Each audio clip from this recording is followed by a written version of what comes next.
componente técnico.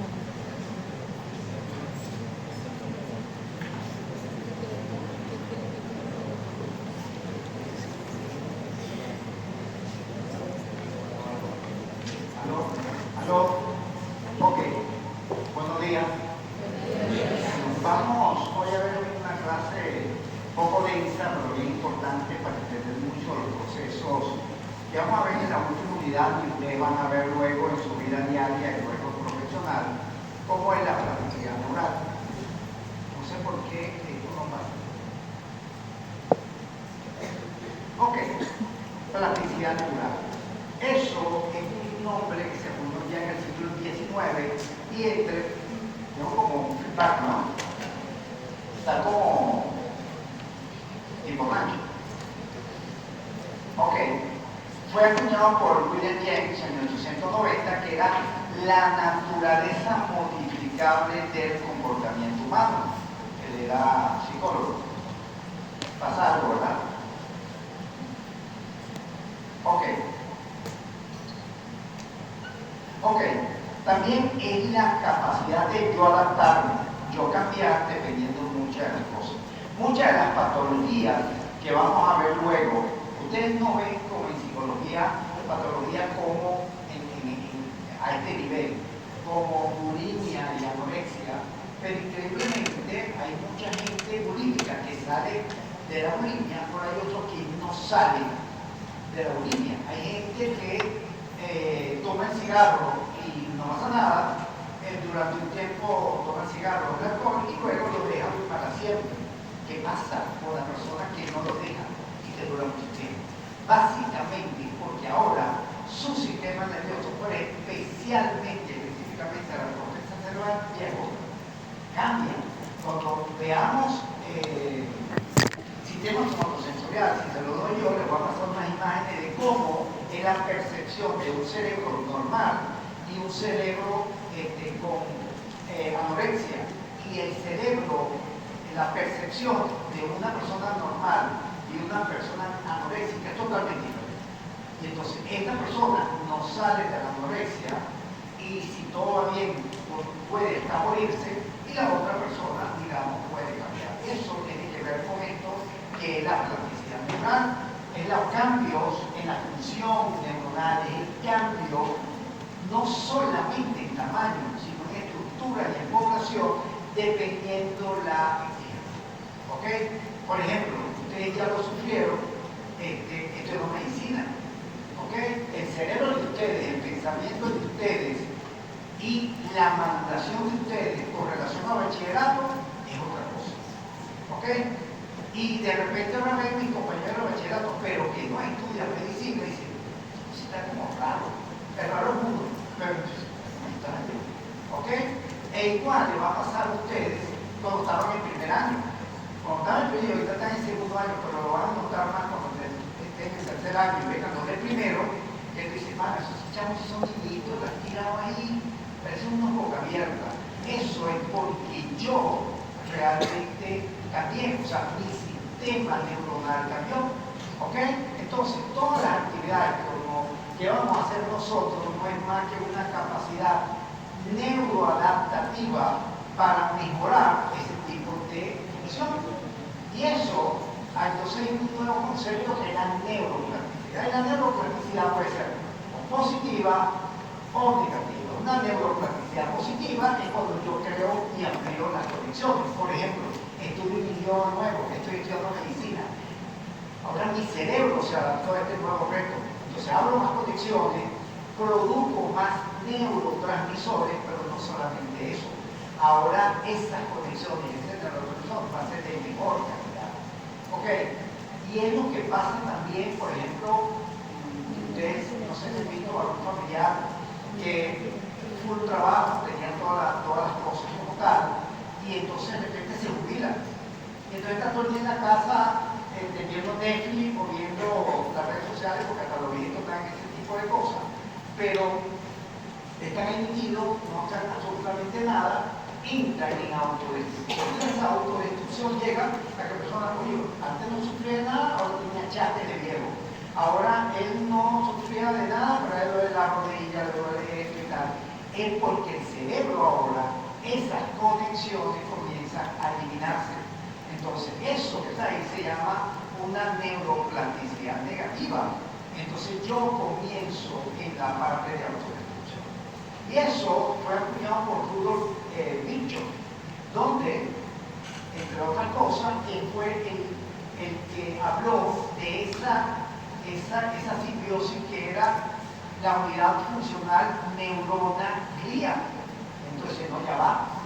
Antes de la neurona hay algo que va realmente a regular, no lo dijo tan cierto como se descubrió en los años 60 y 70, pero él comenzó a decir, mira, esto que está aquí, de las células gliales, en este caso el astrocito, tiene que ver con este metabolismo y le va a dar sustrato a la neurona para que haga su función. Y esa neurona, dependiendo de las diferentes conexiones que vaya a tener con diferentes funciones, produzco más o produzco menos. Es como en la misma célula. Ok, acuérdense que hay dentro de una célula hay dos elementos importantes de la célula que tienen material genético. ¿Cuáles son? Que tienen material genético en la célula.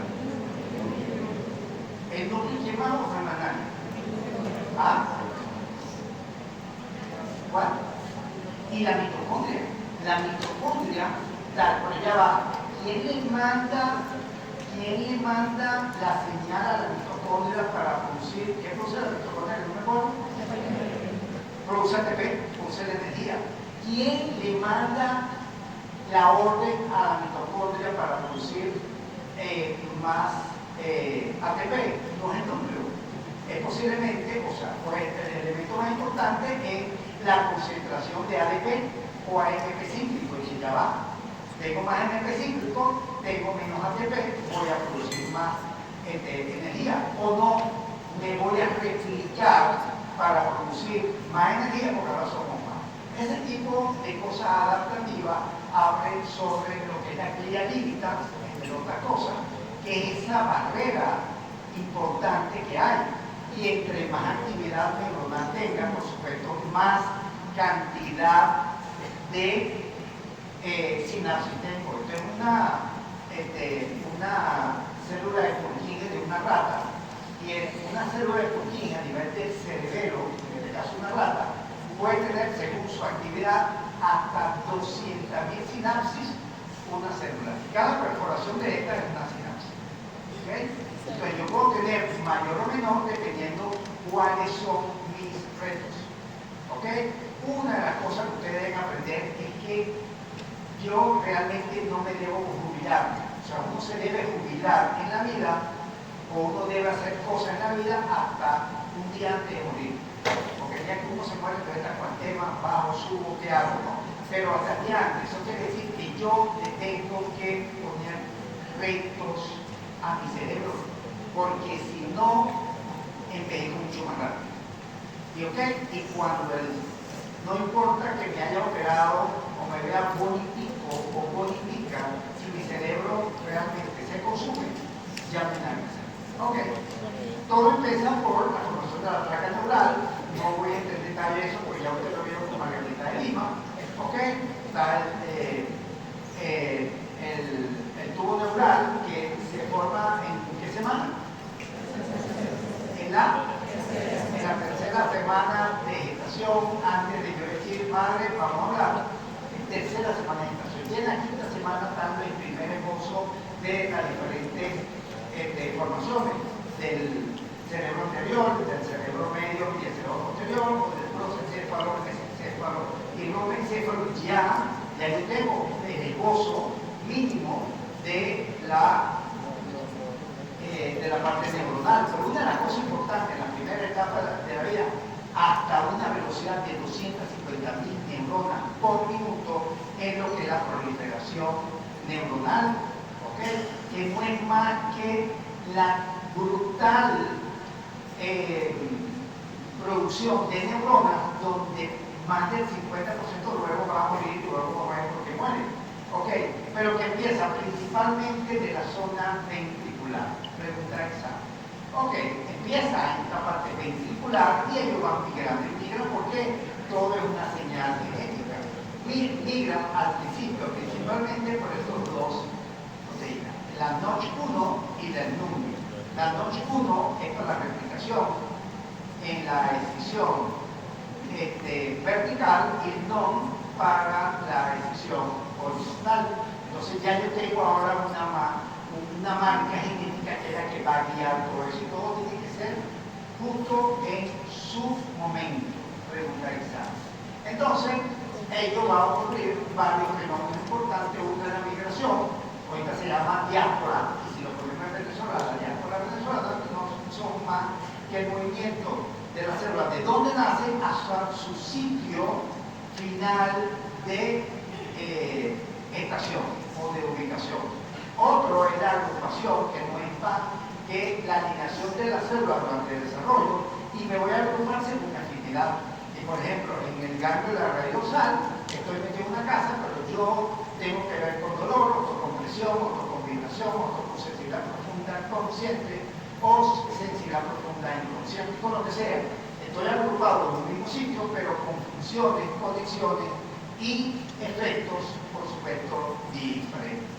¿Ok? Entonces, en este periodo de migración, no es más que esta neurona de migración va desde el sitio del área ventricular hacia su sitio definitivo de ubicación. ¿Ok? Entonces aquí tengo la zona ventricular, pero siguen apareciendo áreas. Al principio solamente había dos capas.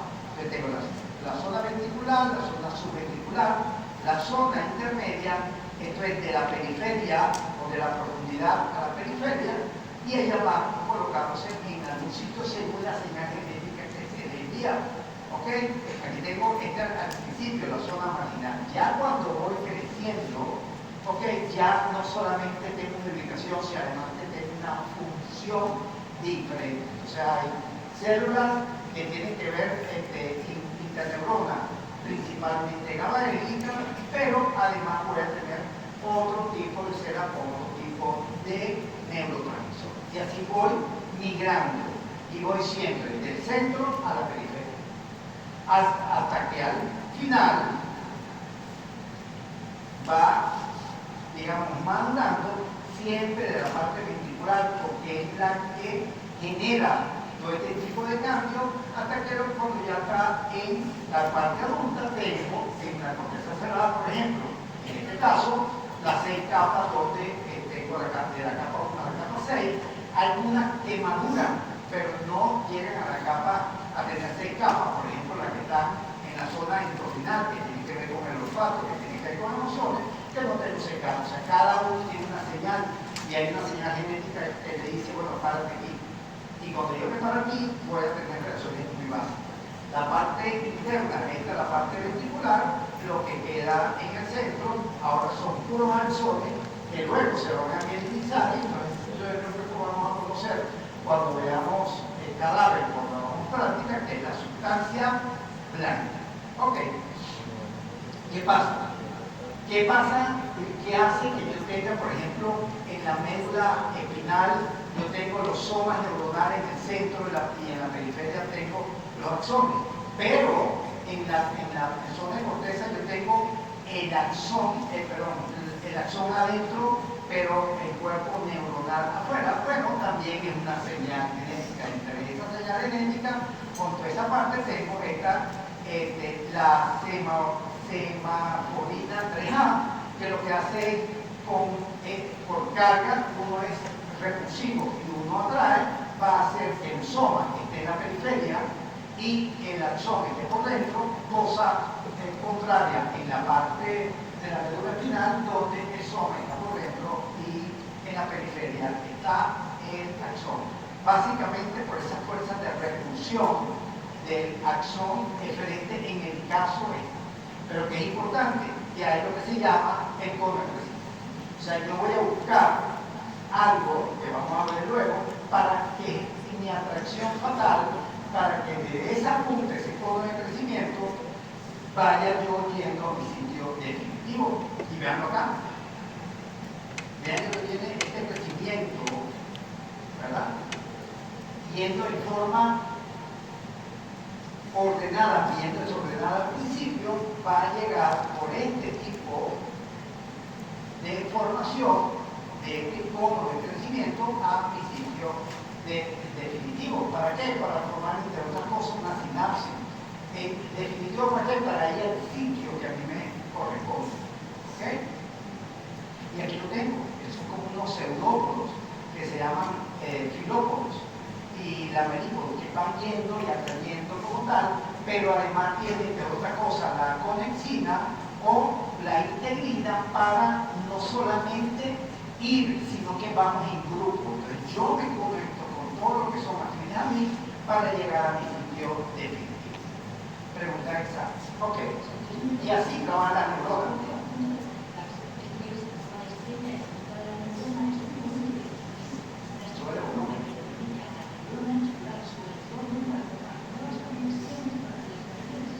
Este es el cono de crecimiento. ¿Ya cómo hace? Comunican mediante señales eléctricas, permitiendo que aprendas, entiendas y recuerdes. Si exploramos un poquito más, vemos cómo se produce este principio en manos de microscopio. Ok, y así voy.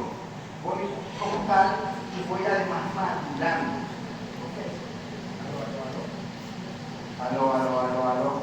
Aló. Ok. Entonces vamos a hablar del crecimiento de la acción de la formación de sinapsis y hay varias hipótesis. Hipótesis que vienen desde la Segunda Guerra Mundial o antes de los años 20 y 30, según luego se maduró. Hay varias hipótesis. Cuando hay varias hipótesis para decir por qué la formación del sistema no se está como está o como lo conocemos, hay tres hipótesis que son las más valederas. Como hay tres hipótesis, no todas tienen el 100% de la razón, porque si tienen 100% de la razón, se queda como una sola. Tengo la hipótesis de la afinidad química, ¿okay?, que fue dicha, publicada por el Perry en 1943, la hipótesis del sendero y la hipótesis del gradiente topográfico. Vuelvo a explicar, para yo explicar, para la redundancia, de por qué las cosas están así en mi sistema nervioso central y periférico. Ok, el de la afinidad química dice que cada superficie posidáptica libera un marcador químico determinado, o sea, allá. Y yo voy detrás de ese marcador químico, o sea, el axón es atraído por él.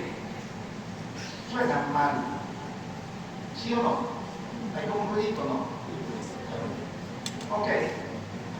Importante que eso ocurre en las primeras etapas del desarrollo, pero también cuando hay una lesión.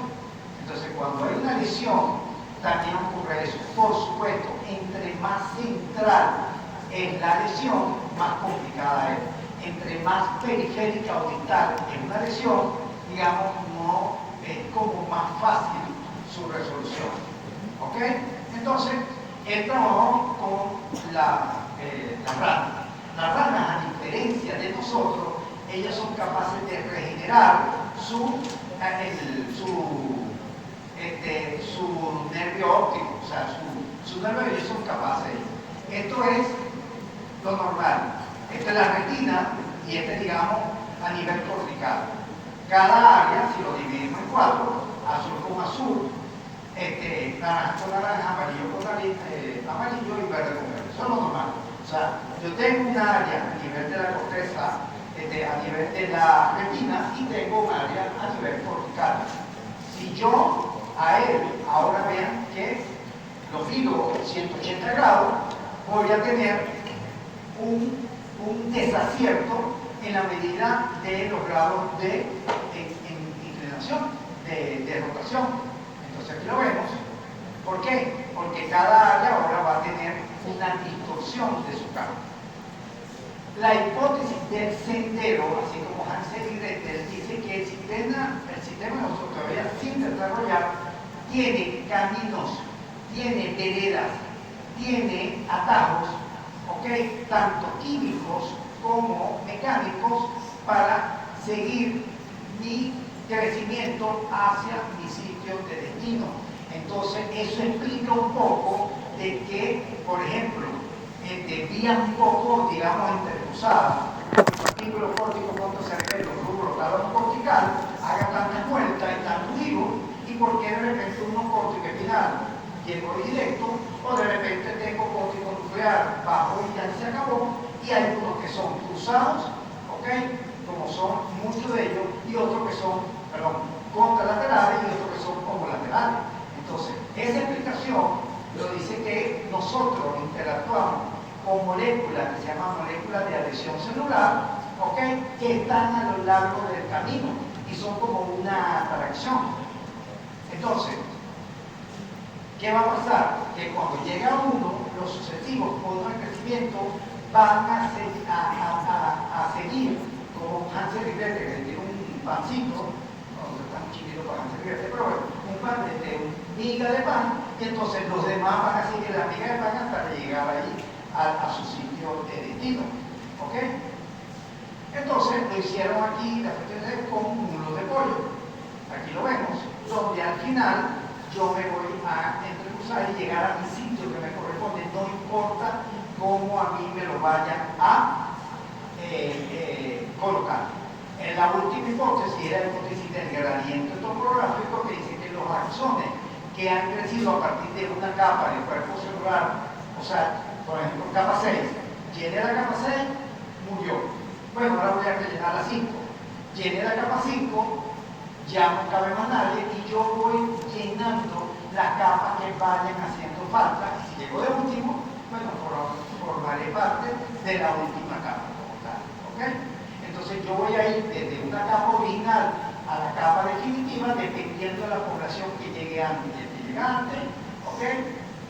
Como un estadio, como ayer, bueno, es que en el terreno de ayer estaban ya numeradas, pero digamos que no está numerado, todo el mundo va llenando y rellenando dependiendo de qué tan rápido llega allá.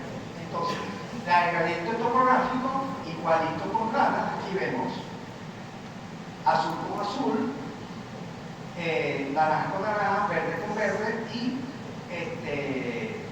y amarillo con amarillo. Si yo daño la mitad de la retina, o sea, yo daño esta mitad, por supuesto, ahora va a estar solamente el amarillo y el naranja. Que ahora ¿qué va a pasar?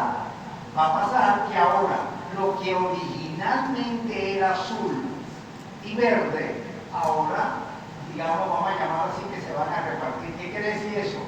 Que por un concepto que vamos a ver luego, si hay una lesión temprana antes del periodo crítico, que ahorita no sé qué es periodo crítico, pero que en tu caso lo vamos a decir, yo voy rellenando el área porque es que tengo demasiado. Pero puede pasar lo contrario. ¿Qué puede pasar? Que yo ahora lo que lesiono es la parte del cerebro. Esto que originalmente era azul y era verde, ahora se va a compartir con las áreas que tienen déficit para yo no tener problemas de este caso visual. Y en la vida práctica, en nosotros, ¿qué quiere decir? Que nosotros con terapia, con neurocognición, con maduración, con neuroplasticidad, yo puedo ahora modelar o transformar una parte del cerebro que era para una función, y yo ahora puedo ser que parte de eso que era para una función puede ser compartida en un área que hay un déficit. Y eso es importante en nosotros. ¿Okay? Entonces, en este caso, se dañó el tegmentum, la corteza cerebral.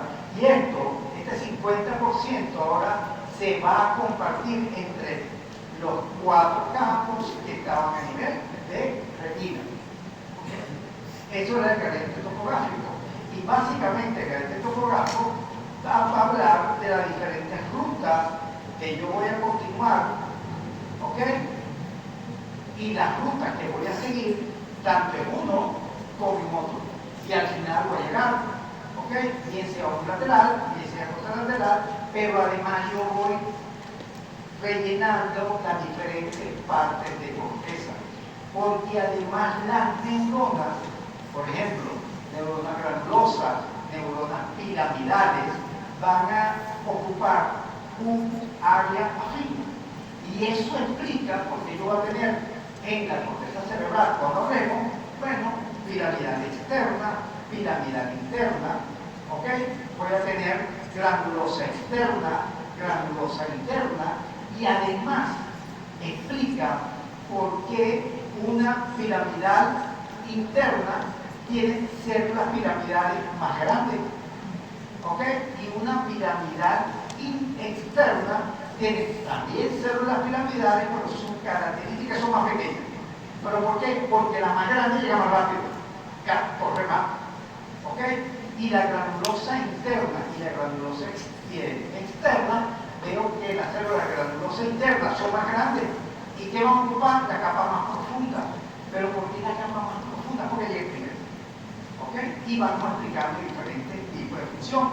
Y vean, es tan interesante, por ejemplo, la granulosa externa e interna siguen siendo con la misma función desde el punto de vista de recibir aferencia, pero las más grandes van a recibir principalmente esa aferencia, porque no solamente llegaron primero, sino que se consolidaron mucho más rápido. Y por ejemplo, las células piramidales, tengo la externa e interna, pero la que tiene mayor cantidad de actividad neuronal desde el punto de vista motor es la piramidal interna y no la externa. ¿Quedó más o menos claro? Y eso, entre otros cosas, es porque todos los caminos, pregunta examen, nos llevan a la mielina. Aquí están unos receptores en torno al crecimiento, porque porque llegan allá. Bueno, porque yo también tengo una señal genética donde está la mielina, que es como donde yo tengo el sustrato de la comida. O sea, yo vuelvo a la comida, y el que llega primero, come primero. Y el que llega de último, muere. Bueno, la gente muere. Bueno, las neuronas también mueren. Entonces, las que llegaron de último, se fregaron, porque ya hice conexión y ya yo hice empatía mucho antes, hice mimitis antes de los otros que llegaron, por eso es que más de la mitad de la neurona muere. Entonces, esto lo que hace es que explica la netina, en este caso el SLIP y este tipo de receptor de SLIP, que es el rojo, que dice, uno entra, uno llega, también para explicar por qué carrizo yo tengo un fascículo como el córtico, poto, cerebelo, rubro, tálamo cortical, y no son más que señales genéticas para yo hacer un circuito bastante complicado para poder llegar a mi sitio definitivo. Perfecto. ¿No me interesa? Ok, ¿qué pasa? Hay lo que se llama la muerte y la regeneración neuronal. Y esto lo que quiere decir que 50% o más de las neuronas que se van a producir van a morir. Por supuesto, ¿quién va a sobrevivir? Como desde Darwin, la más apta. Yo me adapté, sobrevivo. Y los otros, bueno, la gente muere. Y se mueren. ¿Ok? Van a sobrevivir la más apta. Y mueren debido a su incapacidad de competir por el alimento. Y ese alimento se llama neurotrofinas. Pregunta de examen. ¿Qué son las neurotrofinas? Sustancias químicas vitales que se van a aportar en su lugar de destino. O sea, llega al final, tiene neurotrofinas. No llegaste, pero bueno. Chévere. ¿Ok? El aumento del número de axones que inervan inicialmente un lugar de destino reduce la proporción de neuronas que sobreviven. ¿Ok? Entre estas cosas, el factor de crecimiento nervioso juega un papel importante y juega un papel importante para las diferentes condiciones que vamos a ver bastante bien cuando veamos memoria. Y lo vamos a ver en una parte práctica bien importante. ¿Ok? Y la muerte neuronal, muerte celular programada, ¿cómo se llama? La apoptosis es muerte celular programada, muy diferente a la necrosis. ¿Y cuál es la diferencia entre una y otra? Entre necrosis y apoptosis. Una diferencia bien importante.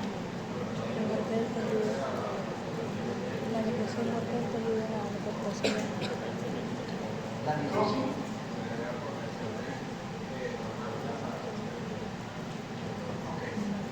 Joana.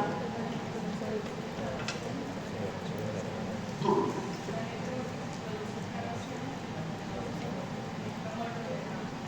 Duro.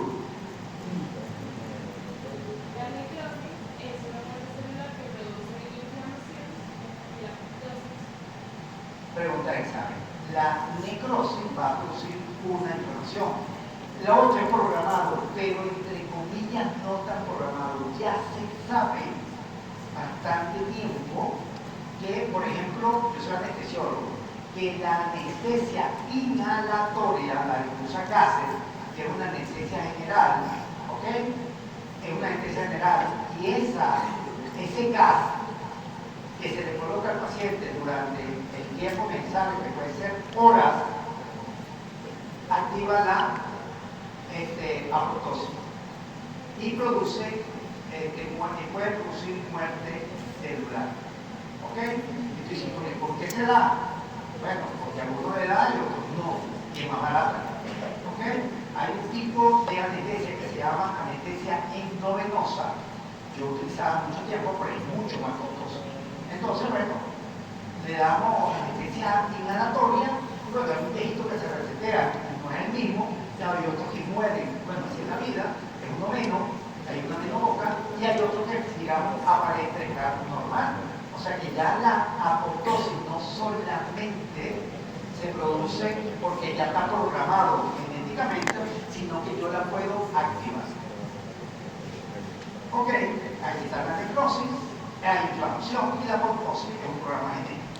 Ok, todo en el estado inicial, y lo que quiere decir que se van a morir muchas hasta que hay un orden que ya yo lo tengo codificado. Increíblemente, por ejemplo, si mis padres fueron músicos, pero no de 31 de diciembre con 4 y algún tipo de bebida espirituosa a nivel de la circulación arterial y toxicidad cerebral, no en ese momento, sino que es de repente un músico, pero de carrera. ¿Estamos claros? Resulta que ahora los niños que van a nacer tienen 50% de más probabilidad de que esas áreas que tienen que ver con música estén más activas que una persona que no lo haga. ¿Okay? Eso también es un papel importante, los padres que ustedes han entendido. Así que revisen.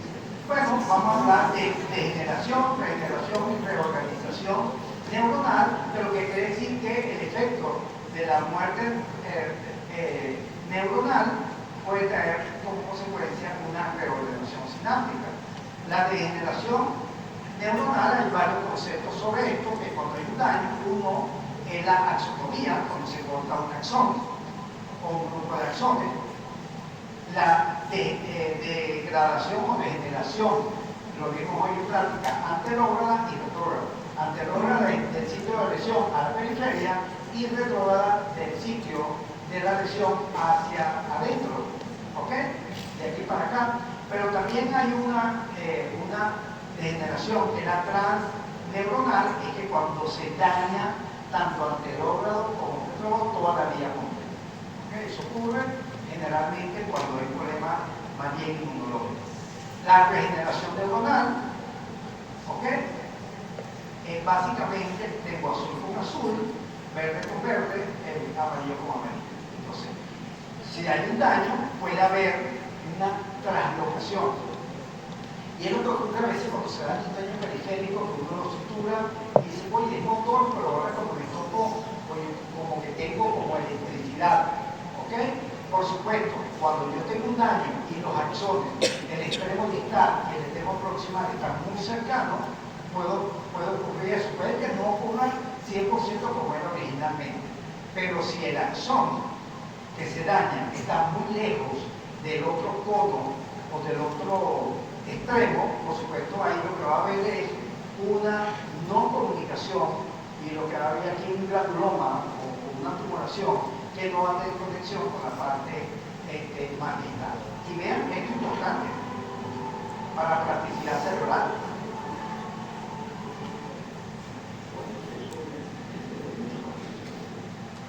Sube el volumen. Y respondemos eficazmente a la información que proviene del mundo exterior. Ahora. Bueno. Ponlo.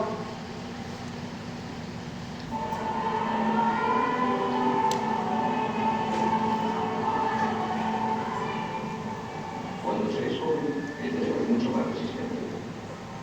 Puede adaptarse mejor y responder más eficazmente a la información que proviene del mundo exterior.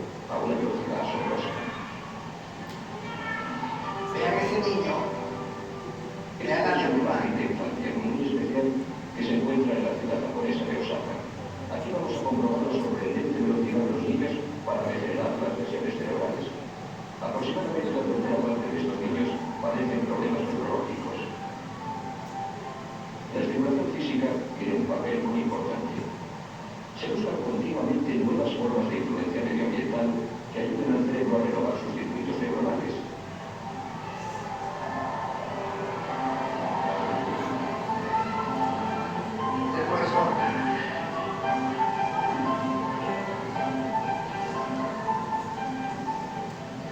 Los resultados son en muchos casos sorprendentes. Música.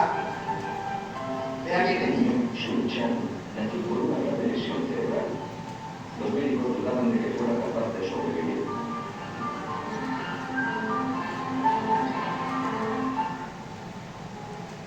Esta es una imagen del cerebro de Shun Chan realizado por un escáner. Esto es lo que le queda. Tallo encefálico, un pedacito de cerebelo. Los cerebros que funcionan correctamente aparecen en color amarillo. Esto es La líquido. parte más oscura muestra la extensión de la lesión. Cerebro, cerebro, Los responsables de cerebro. la vista, el oído y el movimiento han desaparecido. Sin embargo, Shun puede caminar, ver y oír. Las partes sanas de su cerebro, los circuitos neuronales que siguen funcionando adecuadamente, han asumido estas funciones. Este niñito nació con 90% de su corteza cerebral no Sigue estable. adecuadamente el proceso de recuperación de los niños de este jardín de infancia. A este niñito vieron, no caminaba. La primera que empezó con esto fue la mamá. Nadie pensaba que este niño llegaría a ver algún día. Aunque hubieran visitado 50 médicos, probablemente todos hubieran coincidido en que era imposible que llegara a ver o a oír. Sin embargo, lo ha conseguido. La parte de su cerebro que estaba intacta ha podido compensar los daños de las zonas lesionadas. Creemos que en el futuro este niño podrá tener una vida prácticamente normal. Este niño, yo tengo la segunda parte, llegó a la universidad. Puede que la causa de la milagrosa recuperación de Shun Chan se encuentre aquí, en el tronco encefálico, la parte más antigua del cerebro. El tronco encefálico funciona como un interruptor general que controla toda la actividad cerebral. Sus axones se extienden por todo el cerebro. La excitación del tronco encefálico repercute en la transmisión de los impulsos eléctricos que intensifican la actividad cerebral. Cuando se ha sufrido un accidente cerebral, los terapeutas recomiendan una rehabilitación a base de ejercicios repetitivos, como por ejemplo gatear, porque al estimular el tronco encefálico facilita la recuperación. Antes de que Shun ingresara a este jardín de infancia, ya había hecho progresos considerables gracias a los esfuerzos de su madre, que le estimulaba continuamente. Cuando nació, Shun estaba rígido y no respondía a ningún estímulo, ni siquiera lloraba.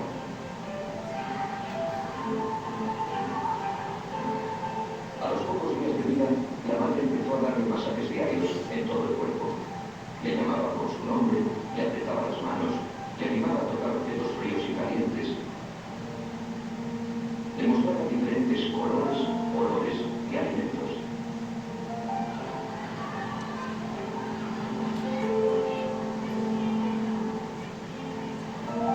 Cuando Shun empezó a sonreír, su madre le devolvía la sonrisa y le hablaba.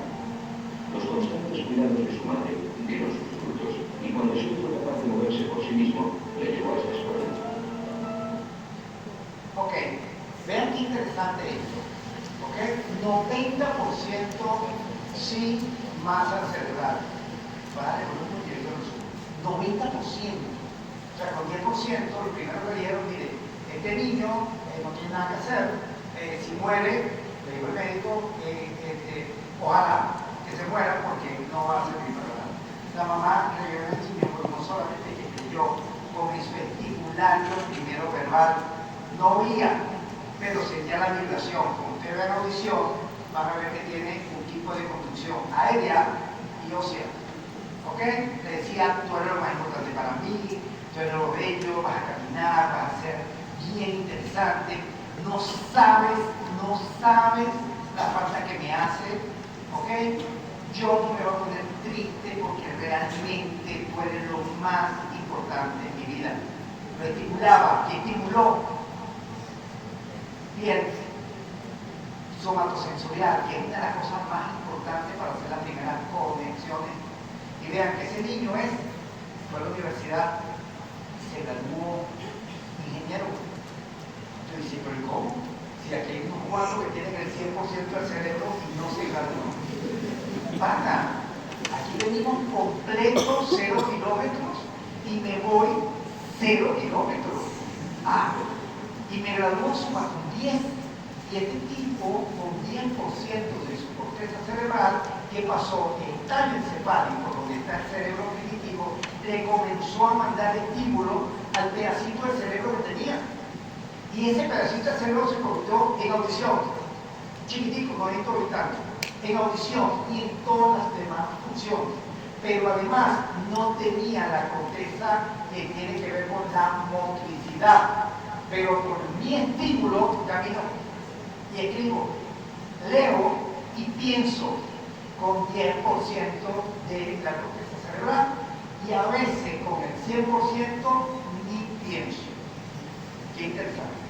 Ok, una cosa importante es que por qué se regenera el sistema periférico y no el central, vamos un poquito más rápido porque ya no agarró la hora y esto es demasiado largo, básicamente porque está la célula de Schwann que tiene moléculas de lesión celular, por además factores tróficos, como el factor de crecimiento de nervios, que no lo tienen los oligodendrocitos. ¿Ok? Estimulan los factores tróficos del crecimiento de axones nuevos y la molécula de adhesión va a producir el sendero o el camino para llegar al sitio definitivo. ¿Ok? Eso nos lleva a una cosa importante que es colocar un implante de célula de Schwann, de ciático, o de célula de Schwann, para conectar la parte cerebral con muy buenos resultados. ¿Y quién habló de esto?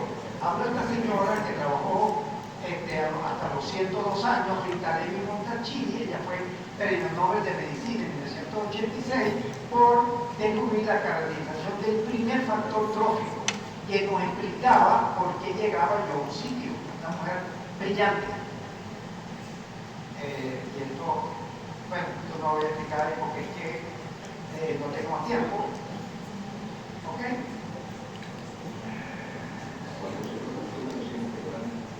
Entonces, cuando hay una lesión cerebral, se va a comenzar a producir estímulos de la parte inferior a la zona afectada, se van a producir nuevas conexiones. Los grupos los crean unas células llamadas macrófagos, señalados en azul, y estrocitos, señalados en naranja, que se encargan de eliminar los restos de tejido necrosado. Su acción conjunta prepara el proceso de regeneración cerebral.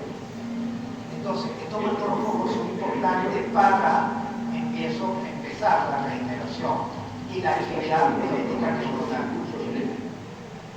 Ok, bueno, dependiendo de la actividad neuronal que yo tenga, puedo tener brotes colaterales, que es lo que nos pasa a nosotros cuando aprendemos un nuevo idioma o estamos estudiando medicina, donde un mismo axón, que siempre es uno, puedo tener una colateral, y esa colateral lo que está aumentando es la superficie postsináptica de la célula, a nivel de la célula postsináptica, y nuevas conexiones. Y es lo que nos pasa cuando hay diferentes lesiones. Por ejemplo, acá se dañó esta conexión, pero esta puede suplir la actividad neuronal postsináptica de las otras, y así sucesivamente. ¿Ok? Y hay una cosa importante que qué pasa con el desarrollo del sistema nervioso y la experiencia. Bueno, la neuronas y la sinapsis que no se activan por la experiencia no sobreviven. Órganos que no se usan se mueren. ¿Ok? Entonces tengo que tener constante actividad. ¿Ok? Animales, por ejemplo, que se quedan en la oscuridad, su sistema visual, por supuesto, va a estar dañado o alterado. Las ratas que ya ven ahora enriquecidas tienen corteza más gruesa que la novedad, entonces es importante el contacto. Vamos a parar un momento. No paramos.